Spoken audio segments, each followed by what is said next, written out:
Okay, so you want to run a private military company. Thousands of elite operators at your command, state-of-the-art armored vehicles in your depot, government defense contracts worth hundreds of millions of dollars rolling in. You picture the cinematic version immediately, standing in a climate-controlled command center in Virginia, looking at satellite feeds, watching your contractors secure an oil field in a hostile territory, and collecting a massive percentage on every bullet fired. It sounds like the ultimate high-margin, recession-proof business. After all, the world is always in conflict, and governments are always willing to pay someone else to do their dirty work. But here is what the promotional brochure doesn't show you. The shipping container of communication gear that got seized by customs in a foreign port because a local clerk wanted a bigger bribe. The lawsuit filed in a federal court by the family of a contractor who was killed in an ambush, alleging you skimped on armored plating for your patrol trucks to save money. The sudden change in administration in Washington that cancels your primary diplomatic security contract overnight, leaving you holding a lease on a 300-acre tactical training facility you can no longer afford. And the realization that your entire inventory consists of highly trained, armed individuals who might decide they don't like your management and who are far better at violence than you are. The private military industry, often referred to as the PMC sector, is one of the most volatile and high-risk business models on Earth. On the outside, it looks like a high-tech army for hire. On the inside, it looks like a defense logistics business where your revenue is entirely dependent on political cycles, your expenses are magnified by international shipping laws, and your assets can literally be killed or imprisoned at any moment. Some PMCs make their founders fabulously wealthy. Some PMCs quietly bleed their backers dry through astronomical insurance premiums and legal fees. And some PMCs end up outlawed, bankrupt, or executed when they cross a political red line. By the end of this, you'll understand exactly which path you're likely to walk, and why the actual business of war has very little to do with fighting. Before we talk about the numbers, we need to clarify what a private military company actually is. In the popular imagination, PMCs are mercenaries, freelance soldiers who fight for the highest bidder. But in the modern business world, mercenary is a legal death sentence. Under the Geneva Conventions, mercenaries do not have the right to combatant status or prisoner of war treatment. If they are captured, they can be prosecuted as common criminals or executed. Because of this, modern PMCs do not sell combat. They sell defense logistics, statutory security, tactical instruction, and risk management. A modern contractor in Iraq or Africa is not legally there to attack. They are there to protect a pipeline, escort a convoy, or train a local army. The distinction is narrow, but financially, it is the difference between a legitimate multinational corporation and an illegal militia. The largest single cost of launching a PMC is not the weapons. It is not the training facility. It is the regulatory compliance and licensing. In the United States, exporting defense services, which includes training foreign forces or providing armed security in a war zone, is strictly regulated by the State Department under ITAR, the International Traffic in Arms Regulations. Before you can bid on a single contract, you must register, secure broker licenses, and obtain specific export authorizations for every country you operate in. The legal bills alone to navigate this system can run into the hundreds of thousands of dollars before you hire your first contractor.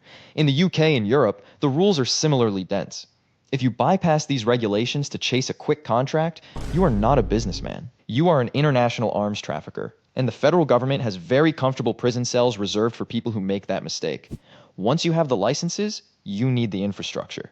At minimum, a serious PMC needs a tactical training base.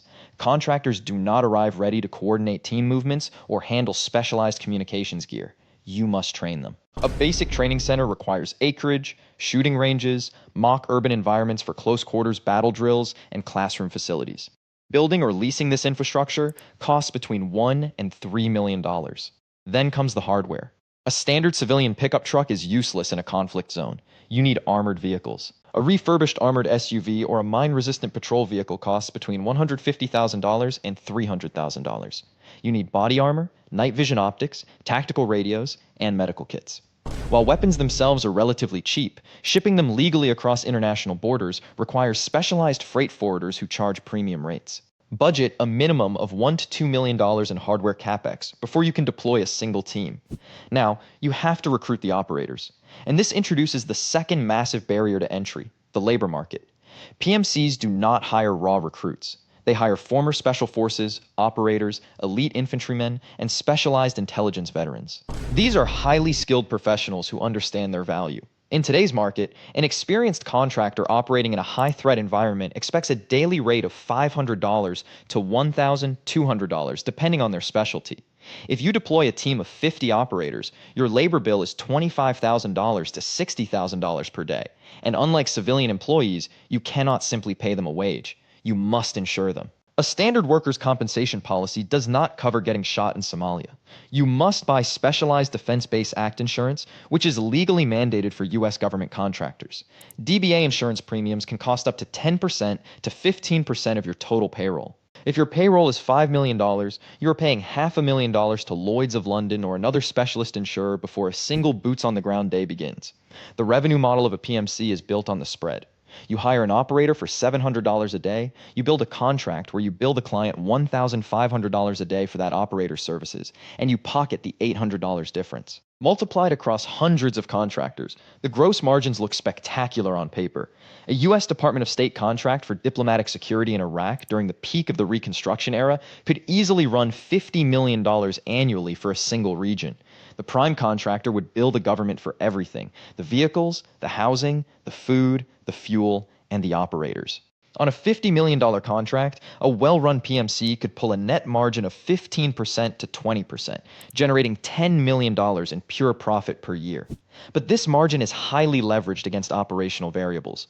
If a vehicle gets destroyed by an explosive device, you must replace it out of pocket. If a contractor gets injured, the administrative costs to evacuate them via private medical flights can exceed $100,000.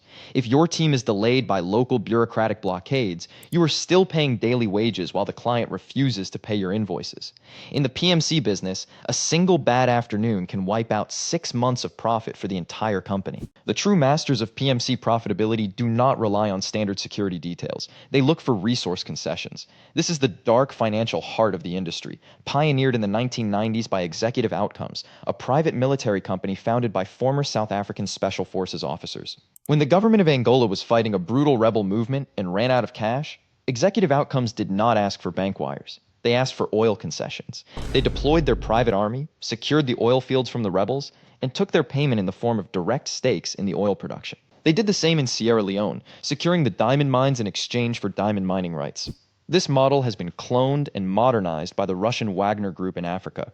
Wagner does not charge the governments of Mali, the Central African Republic, or Sudan in traditional currency. They secure gold mines, diamond concessions, and agricultural land in exchange for providing security and regime protection to local leaders. The profit margins of this model are virtually limitless because you are bypassing the competitive bidding process of Western governments. You are using your force to acquire real, cash-generating assets at a steep discount. But the risk is absolute. If the government you are protecting falls, or if a rival faction takes power, your concessions vanish, your assets are seized, and your contractors must flee the country or face execution. This highlights the primary risk vector of the private military business: geopolitical and contract volatility. A PMC is entirely dependent on the political climate of the sponsoring state. When Blackwater was the dominant security provider in Iraq, it was printing hundreds of millions of dollars. But after the 2007 Nisour Square incident, where Blackwater guards opened fire in a crowded square, the Iraqi government revoked their license to operate, and the U.S. government faced massive public pressure to cancel their contracts. Within a few years, the company was forced to rebrand. Its founder, Eric Prince, sold his stake, and the highly lucrative brand was essentially dismantled. In this industry, you do not own a stable customer base. You own a political relationship, and when that relationship becomes a liability, your company can be erased in a single news cycle. Furthermore, you face the danger of state betrayal. Because PMCs operate in the shadows, they are useful tools for plausible deniability. Governments use them to conduct operations they do not want to associate with their official military. But when those operations go wrong, the state will immediately disavow you. Your operators will be left to rot in foreign prisons, your bank accounts will be frozen under sanctions, and you will be labeled an illegal mercenary syndicate. The very tool that makes you profitable, deniability, means you have no legal shield when the state decides to clean its hands. Let's build a realistic first-year scenario for a newly launched PMC that secures a contract to protect a mining facility in West Africa. The startup capital required is substantial. Licenses, legal setup, and ITAR clearances cost $300,000. Leasing and equipping a basic training yard costs $1,200,000. Purchasing 10 armored SUVs, body armor, weapons, and satellite communication arrays costs $2 million. Total initial setup cost, $3,500,000. You win a contract from a Canadian mining conglomerate to protect their gold concession. The contract is worth $12 million for the year. You deploy a force of 40 operators. You pay each operator $800 per day, totaling $32,000 per day in wages. Over a year, your labor payroll is $11,680,000. DBA insurance and liability coverage add $1,100,000. Logistics, food, housing, and ammunition cost $1,500,000. Local bribes and administrative fees cost $400,000. Your total operating expense is $14,680,000. But your contract is only $12 million. You have lost $2,680,000 in your first year of operations. This is the capital trap of Western bidding. You underbid the contract to secure the work, but the daily reality of warzone logistics consumed your entire margin. Now, let's look at the alternative scenario. The resource play. Instead of a flat cash contract, you agree to protect the same gold mine for a 20% stake in the mine's output. You deploy the same force, incurring the same $14.68 million in expenses. The mine produces $150 million worth of gold during the year. Your 20% share is worth $30 million. After subtracting your operating costs, you have cleared $15 million in net profit. Your return on investment is over 400%. You have turned a military expense into a massive financial asset. But you now own a gold mine in a region facing active rebellion. If the rebel forces overrun your positions, you lose the gold, the equipment, and your operators. This is the final verdict on the business of running a private military company.